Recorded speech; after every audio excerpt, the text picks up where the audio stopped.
This might be a little bit of a...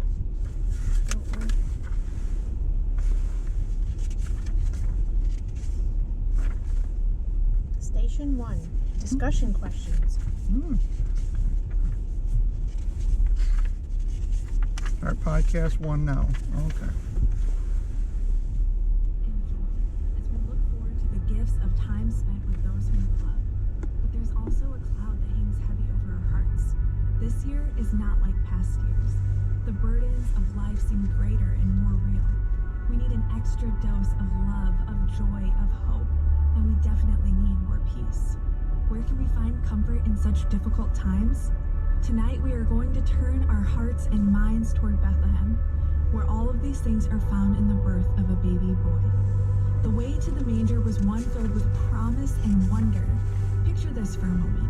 A dark countryside, sleeping sheep and tired shepherds warming their hands on a small campfire.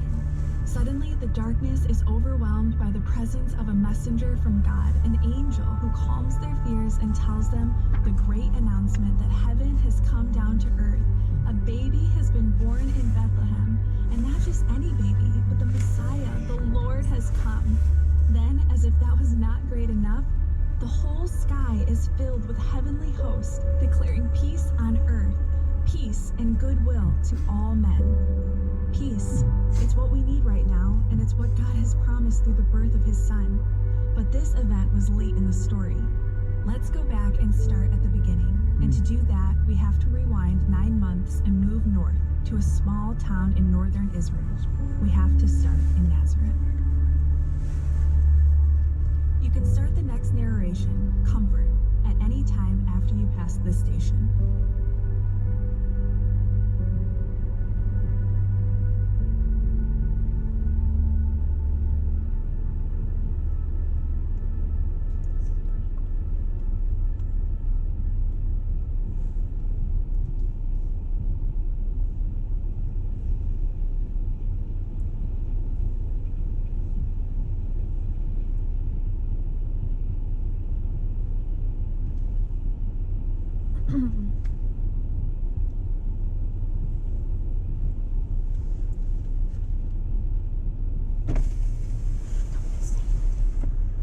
Good job. Thank you. Yep. Merry Christmas.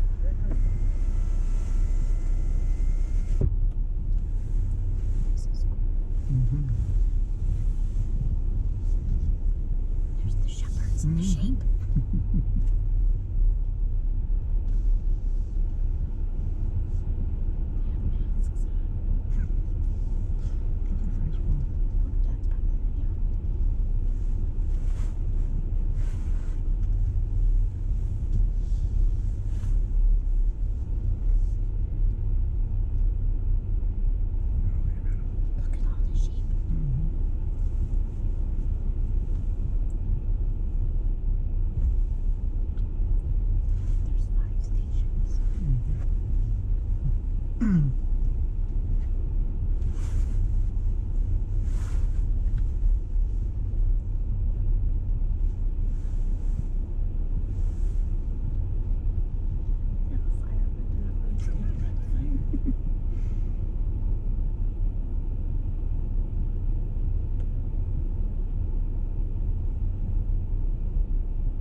Israel understood political oppression. Their history was filled with cycles of foreign occupation and suffering, and when Israel repented, God was quick to restore. But hundreds of years had passed and God was silent. No prophets, no judges, no righteous kings had been sent by God to save them. Life in Israel was hard, but the people held to God's promise that he would send a deliverer, a Messiah to restore Israel to their God. Nazareth was a small, insignificant town filled with insignificant people. No one important visited Nazareth. It wasn't a vacation spot or a trading hub. It was just a village filled with hardworking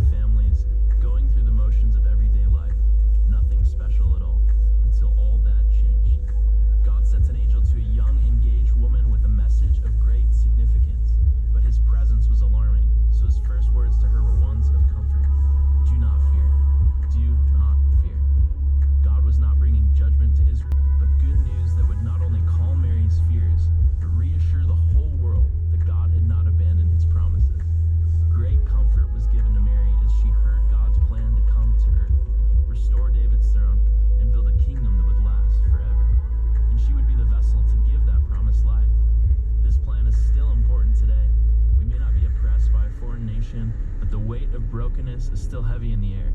The truth that God would choose to enter his creation and bring healing and restoration to the world is one of great comfort. We need this message more than ever before. In our frustrations, in our sufferings, and even in our restrictions, God is working, reminding us that he loves us and has a great future for us. Words of comfort, a reminder from the King of Kings. You can start the next narration, Joy, at any time after you pass the station.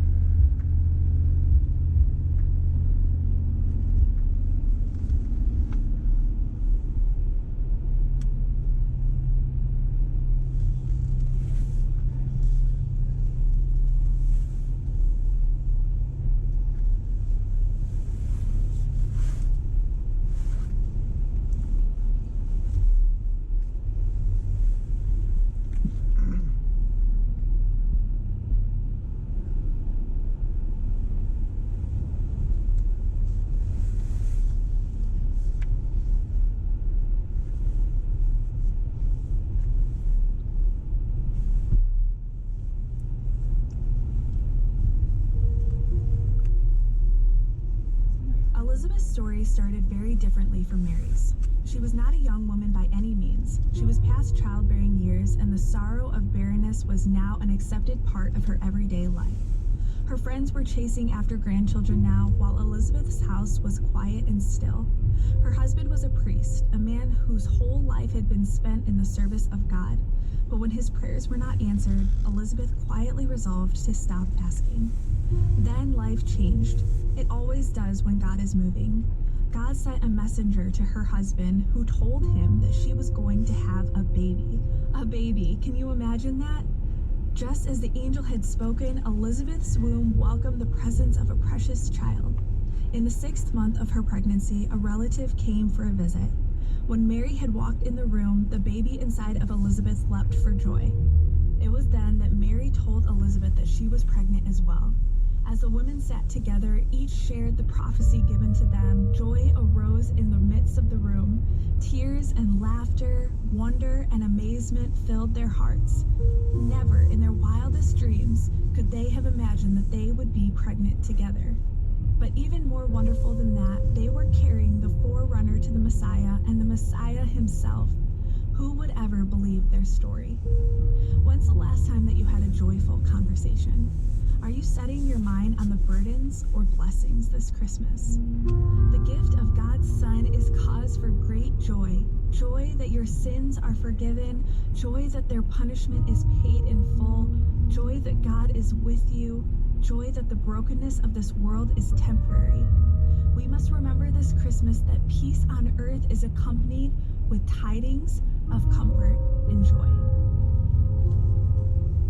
You can start the next narration, Hope, at any time after you pass this station. That's probably supposed to be Mary and Elizabeth.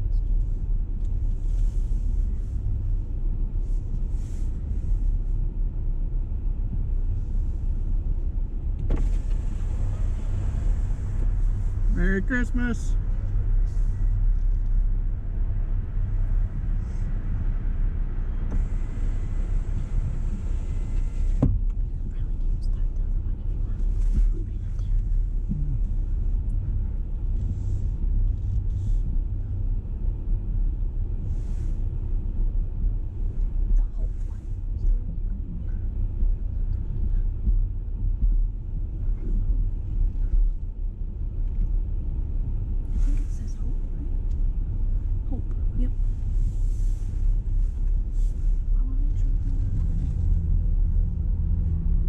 Rome loved the sound of money falling into its pockets, and the best way to squeeze every last cent out of the Jews was to make sure they had an accurate head count. So a decree was made by Caesar Augustus that a census was to be taken, so that taxes would be properly gathered. This meant that Joseph and his new wife would have to travel from Nazareth to Bethlehem to be counted. Normally this trip would not be a problem, but she was nearly full term with her pregnancy, which would complicate things. When he first found out that Mary was pregnant, Joseph was in shock. He knew the baby wasn't his, and her story was so outrageous that he started to question her sanity. By law, he could have her stoned, Like seriously, he could have demanded her life for her unfaithfulness, but he couldn't bear that option. Though he loved her, he still couldn't marry her. So he made arrangements to quietly divorce her and hoped her family would send her away to live with relatives. Then God stepped in, and once again, everything changed. God's messenger Gabriel explained to Joseph that Mary was telling the truth, and suddenly Joseph's eyes were opened. Mary hadn't cheated on him, she wasn't crazy, and she really did love him. But more than that, God was moving again, and he had placed his plan directly in Joseph's care. Joseph's hope was revived, his hope in his wife, his hope in his future, and his hope in God. The trip to Bethlehem was a long one, but the time passed quickly as the newlyweds talked about the days ahead. They laughed about their parents' response to the news. They dismissed the judgmental whispers of the neighbors. They dreamed about what it would be like to raise the Son of God. And they spent time praying to the Lord for wisdom and strength. Their hope rested securely in his hands. Where's your hope in this season? Is it in a vaccine? Is it in a dream of a better life? Is it in your children's response to their gifts? The only source of true hope is in the Savior of the world. He never lies to you. He never forgets you or abandons you. He loves you and has promised to work all things out for your good and his glory. That little baby in the manger is the giver of hope, the God of mercy and grace. You can start the next narration, Love, at any time after you pass this station.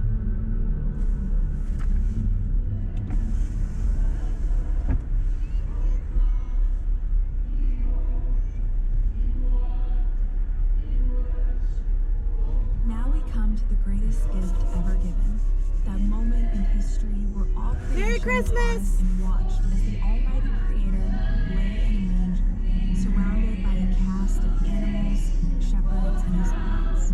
Here, all peace, comfort, joy, and hope are encased in a gift wrapped in love. What in the world is happening? To understand, we have to go back to the Garden of Eden, when Adam and Eve chose to disobey God. Each one of us fell away from him. At that moment, it was impossible to know God, to please him, or to spend eternity with him, because our sin separated us from his presence. God established sacrifices to temporarily restore a connection with him, but these were only a picture of a greater truth. The innocent would have to take the place of the guilty to appease the wrath of God over sin. What you see now in this scene is the moment God entered our world as an innocent and vulnerable baby. From here, he would live the perfect life that you could not live for yourself.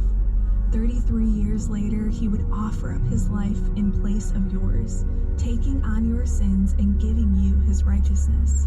As Jesus hung on the cross, God the Father would turn from his Son and pour out his wrath on him for the sins of the world. But that's not the end of the story. Jesus would not stay in the grave, but he would defeat sin and death by raising from the dead. The victory over sin and death that you see in that empty grave is the same one that you can have as you surrender your life to Jesus. If you confess your sins and receive his forgiveness, you can have confidence that your relationship with God has been restored. Why would God do this? The most famous verse in all of Scripture explains this well. For God so loved the world that he gave his only Son, that whoever believes in him would not perish, but have eternal life. His love placed Jesus in that manger and held him on the cross to endure the guilt and shame of our sin. God loves us so much that he was willing to pay the price to restore us. May we never forget, as we celebrate Christmas year after year, no matter if we're in the midst of trial or a pandemic, that what we see in that stable is the greatest gift ever given. It is peace, comfort, joy, hope, and love wrapped in human flesh and laying in a manger. You can start the next narration worship at any time after you pass this station.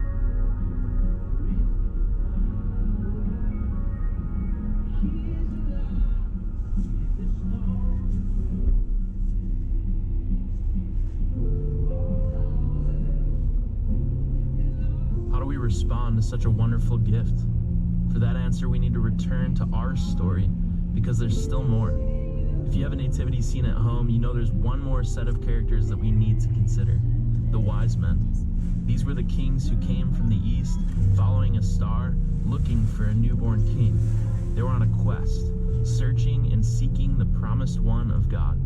When they found Jesus, they bowed before him and offered him gifts that were fit for a king. To put it simply, they searched, they found, and they worshiped.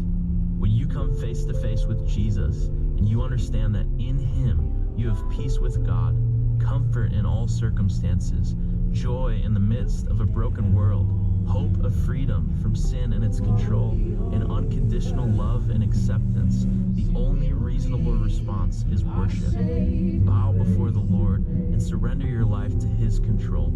Don't worry that what you have to offer is less than gifts fit for a king. He doesn't want gold, frankincense, and myrrh. He just wants you. Step down off the throne of your life and let him take your place. He is a benevolent monarch, a gracious and merciful king who wants to fill the void of what is missing in your life. If you don't know the Lord, please consider pulling over, parking, and speaking with a pastor who would be happy to discuss this further with you. If you know Jesus as Lord and Savior, then as you leave, let your heart be drawn into worship of the one we celebrate at Christmas. Don't let the season pass you by without acknowledging that the way to the manger was filled with supernatural gifts that are freely offered to you today. Reset your eyes on your Savior and watch as your heart is filled with true peace that only comes from knowing the Prince of Peace. We wish you a very blessed Christmas, and may God guide you into the new year. You are loved.